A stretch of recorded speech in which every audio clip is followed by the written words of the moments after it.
Ngayon naman ang aking papakita sa inyo ay ang paggagawa ng popsicle stick na ang flavor ay kalamyas juice. At bago natin ilagay dito, tayo muna magagawa ng kalamyas juice. Ito, ating munang pagpuputol-putulin ng kalamyas bago ilagay natin sa blender para mas madali siyang ma-blend. Bale itong kalamyas mga kabayan ay 200 grams. Ngayon para mas madali siyang ma-dissolve, ating lalagyan ng kaunting tubig.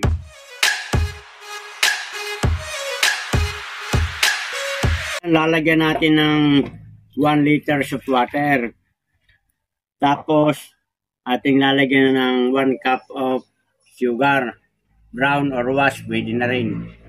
Kulo na yung ating ilagay na isang tasa na sukal. Ating hintayang ma-dissolve mga 2 minuto o 3. Saka natin ilalagay dito sa ating binilend na katas ng kamyas. At yan ang tawag dyan ay kamyas juice. At ating gagawing kamyas juice popsicle stick. Mga kabayan, naka 3 minuto na. Ngayon ating papatayin ng apoy at ating ilalagay dito sa kamyas na ating kinatas. Yan. Malamig na ay saka natin ilalagay dito sa ating hulmahan na ito at ating patitigasin sa ref na mga 3 oras at ito ay popsicle stick na. Sasaling sa ating hulmahan ng popsicle stick. Ito naman ay atin ng hinugasan ng maayos itong ating tasa.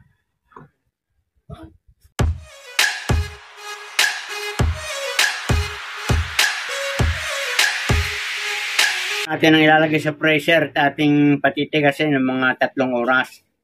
Ito yung resulta ng ginawa kong popsicle stick at ang kanyang flavor ay kalamyas juice. At makikita nyo mga kabayan, tamang-tama yung kanyang pagkabuo, pagkaraan 3 oras. Yan mga kabayan, ang ganda. Yan, tingnan natin itong isa kung kinabuo din. Yan mga kabayan. At aking titikman na. Napakasarap, tamang-tama ang asim at kaunting tamis. At ito ay sagana sa vitamin C at anti-inflammation itong kamyas. At ito yung madali ding makapagpabahaw ng mga sugat natin upang maghilom. Napakasarap mga kabayan. Subukan nyo ang ganitong pamamaraan. At kahit mga bata ay gustong gusto. Wala itong halo kundi asukal lamang at katas ng kalamyas.